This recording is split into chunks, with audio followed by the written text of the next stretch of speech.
जय जिनेन्द्र बंधु, आइए चलते हैं एक ऐसे दिव्य पथ पर जहाँ चरणों में समर्पण है, वाणी में संयम है और अंतर में सम्यक दृष्टि की चेतना है। मैं एकत्व जैन सुप्रभु वाच के माध्यम से आपको ले जा रहा हूँ उन पावन चरणों में जो स्वयं चलते फिरते तीर्थराज सम्य शिखर के समान है, जिनके हर कदम में संयम की गूंज है, जिनके हर मौन में समय सार का सार है। आज हम पहुंचने जा रहे हैं उस दिव्य क्षण के करीब जहां एक शिष्य जो वर्षों से साधना की तपन में तप रहा था, अपने गुरु की सेवा निस्वार्थ भाव से हनुमान की तरह निरंतर कर रहा था और अब आचार्य पद की अति भारी जिम्मेदारी को अंगीकार करने के द्वार पर है। आइए जाने उस अंतर्मन की वे भावनाएं जो शब्दों से परे है, उस अनुभूति को महसूस करें जो विरक्ति, विनय और विवेक के त्रिवेणी संगम से उपजी है। क्योंकि आज हमारे सामने है चर्या शिरोमणि आचार्य भगवत विशुद्ध सागर जी महामुनिराज, जो आत्म चेतना से जिए गए संयम के वर्षों को अब समर्पण और नेतृत्व की दिशा में बदलने जा रहे हैं। तो आइए जुड़िए इस दिव्य संवाद में जहां हम जानेंगे एक संत के मन में चल रहे उन मौन विचारों को जो पद की नहीं पथ की आकांक्षा लिए आगे बढ़ रहे हैं और जिनकी वाणी से नहीं उनकी चर्या से समय सार बोलता है। गुरुदेव, जब आचार्य श्री विराग सागर जी महाराज ने आपको पट्टाचार्य के रूप में स्वीकार किया, उस क्षण आपके भीतर कौन कौन से भाव जागृत हुए? क्या वह क्षण खुशी का था, संकोच का या आत्मिक जिम्मेदारी का? खुशी का, न गम का, न जिम्मेदारी का। एक स्तब्धता, शांतता। अचानक हुआ क्या? ये दृष्टि थी वो सब सहज है, सामान्य।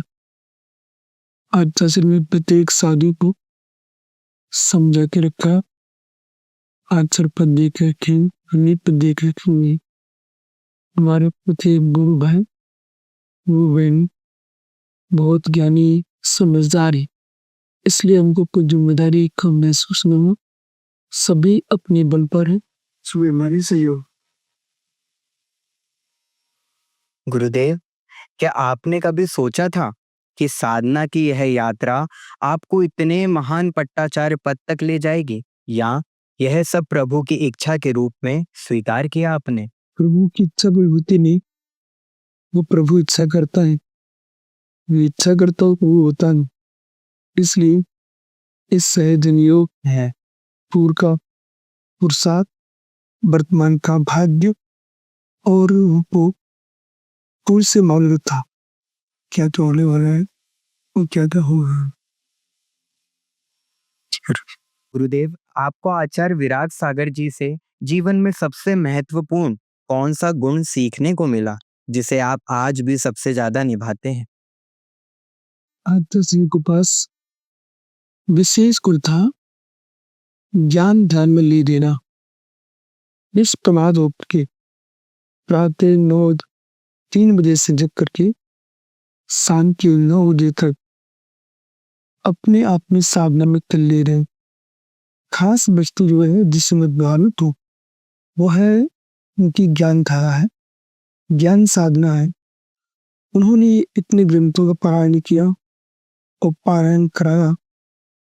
जो कुछ है सो उनका है। हम लोग भी किसी विद्यालय में गए नहीं, किसी आश्रम में गए नहीं, किसी पाठशाला में गए नहीं। सब कुछ गुरु जी ने जो पाया है वो हमने सीखा है। जो सबसे महत्वपूर्ण था अनुशासन और उनकी गुरु भक्ति और ज्ञान आराधना, इन तीनों ने प्रभावित की। नमस्ते गुरुजी। गुरुदेव, पट्टाचार्य पद की स्वीकार्यता के इस क्षण में क्या आपको अपने आरंभिक संयम जीवन के कोई दृश्य याद हैं? कोई विशेष तप या घटना?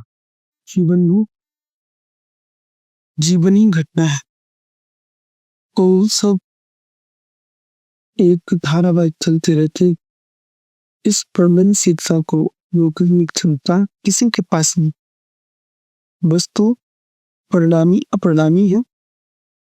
जैसे सरता बेड़ी है, मार्ग में डूब दिखाई देते रहते।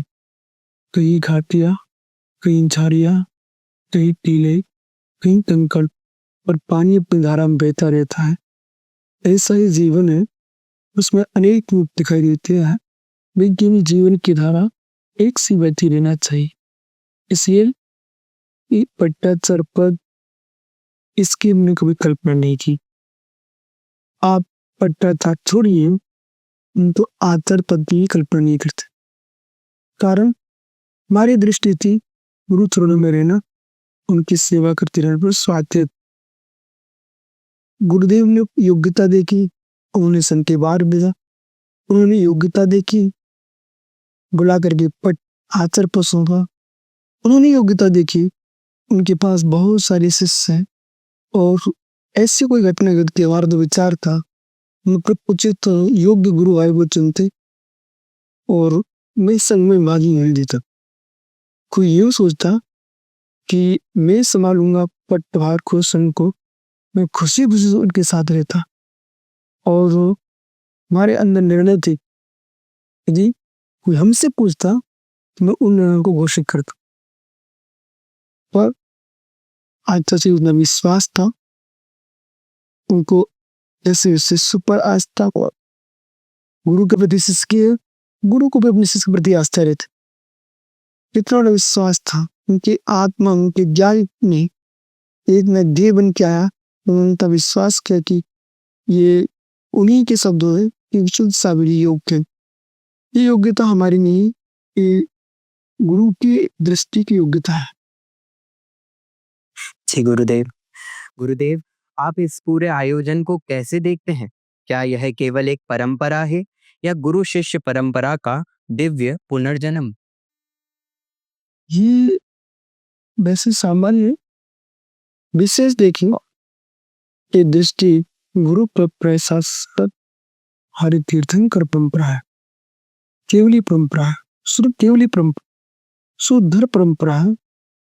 एक तीर्थंकर के बाद जिन शासन के भारत की भूमि को अहिंसा परम ब्रह्म का सूत देने के लिए दूसरे तीर्थंकर का जन्म होता है। तीसरे तीर्थंकर 24 तीर्थंकर का जन्म हर काल में होता रहता है। इस सनातन काल की परंपरा है, ये कोई नवीन परंपरा नहीं।